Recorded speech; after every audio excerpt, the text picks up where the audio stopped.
ladies and gentlemen, and welcome to tonight's edition of Medieval Mid-Evening News. Tonight we have a few reports for you, as well as an interview with a very special princess. Stay tuned, we'll be right back.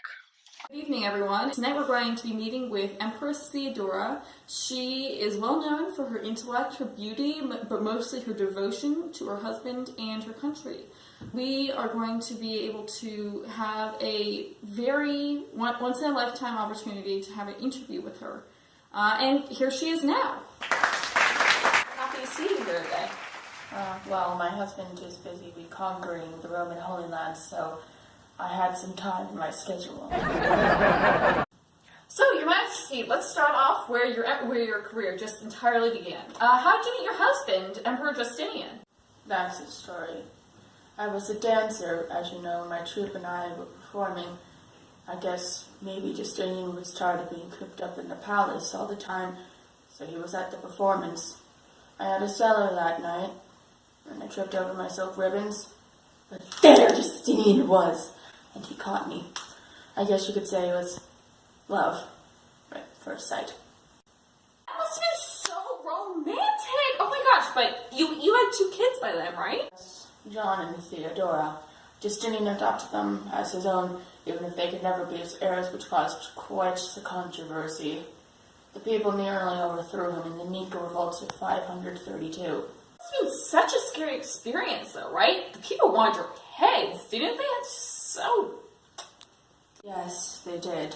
Justinian always had a habit of choosing unpopular advisors, no matter how efficient they were. The people revolted and tried to overthrow us. Justinian was only 5 years into his reign, so I can't really blame him for wanting to run like the coward he is. But I told him, no! We wear the noblest shroud of royal purple for a reason. And that reason is that in the face of certain doom, we stand up in mortal combat. I also hadn't finished reading one of my favorite books, and I wasn't going anywhere without finishing it. You are just such an inspiration to everyone, and you just inspire my heart. It was so great talking to you today. Likewise. This is Empress Theodora, everyone.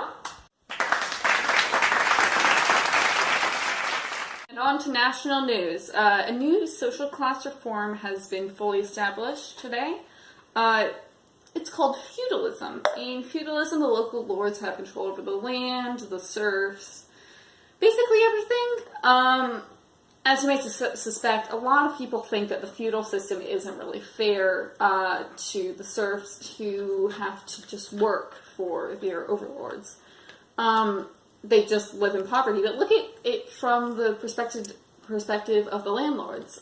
They still have to pay homage to the king. They're vassals of the king. They have to die, lay down their lives for the king. How is that fair? Essentially, it's just that they're all working for the king, and they all struggle as the king grows rich off of their toil.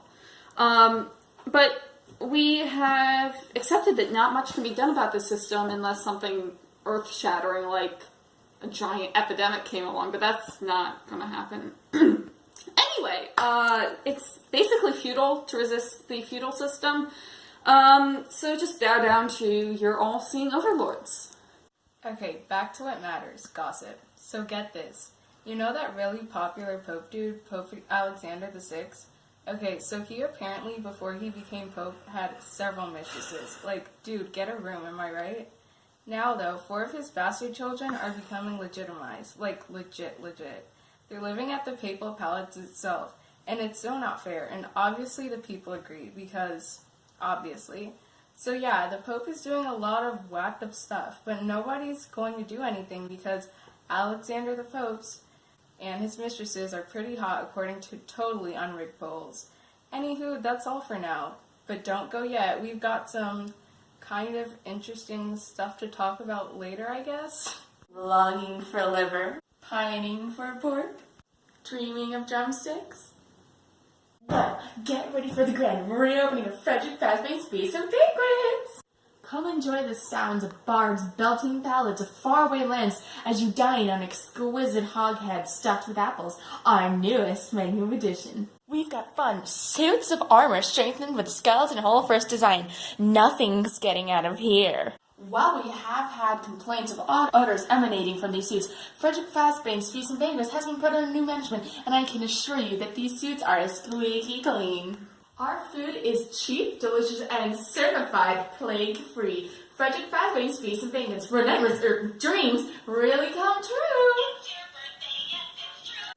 And we're back. Today we are the bearers of sad news. We regret to inform that after several other failed attempts to take back the Holy Land, which practically none of us have ever and will ever see, we have failed a ninth crusade. But don't worry, some of our crusades almost didn't fail, almost. Unfortunately, this means all of our pillaging and missionarying was useless. We extend our condolences to the families of the soldiers who died.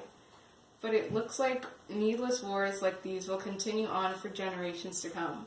Also, it seems that we lost Jerusalem to a country that was neither Jewish or Arab. But then, who should live in the Holy Land? I guess we'll have to wait and see. Welcome back to the news. Now, economics. It looks like our economy is crashing into a tailspin because we're so isolated from everyone else that our trade deals are now null. Everyone is losing money, except for the rich people, who only seem to be getting richer. Anyways, get a pitchfork, people, and protect your precious gold and silver coins. When we come back, we'll sit down and get a close look at this century's finest entertainment. Entertainment section of tonight's show, we are just going to be discussing how the theater trope named Starlit Tragedies has created a new play called Black Breath. It's a spoof of the Black Death, and some viewers have seen it as controversial because it's making a parody of a disease that caused so many deaths for so many people. But why don't you see for yourself? We'll pull up the commercial right up behind us and see you when we get back. Last weekend, jousting fans waited with bated breath for the ultimate showdown of the century between the man, the myth, the legend, Scotsman Sterling, against the nefarious Henry Yale, four-time winner of the Golden Lance.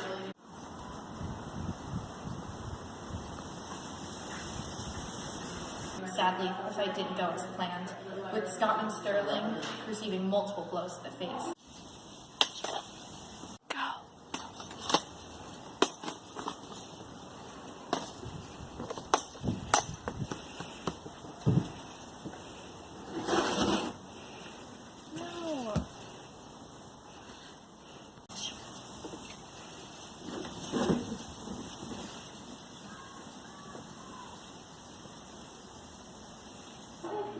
He had to be taken from the field in a cart, and when bleeding him dry failed to yield results, he died a painful death.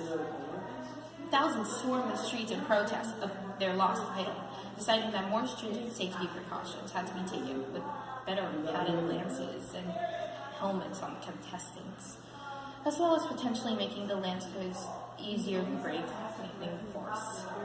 After all, we don't have another jouster to tragically bleed out for some noble honor, right?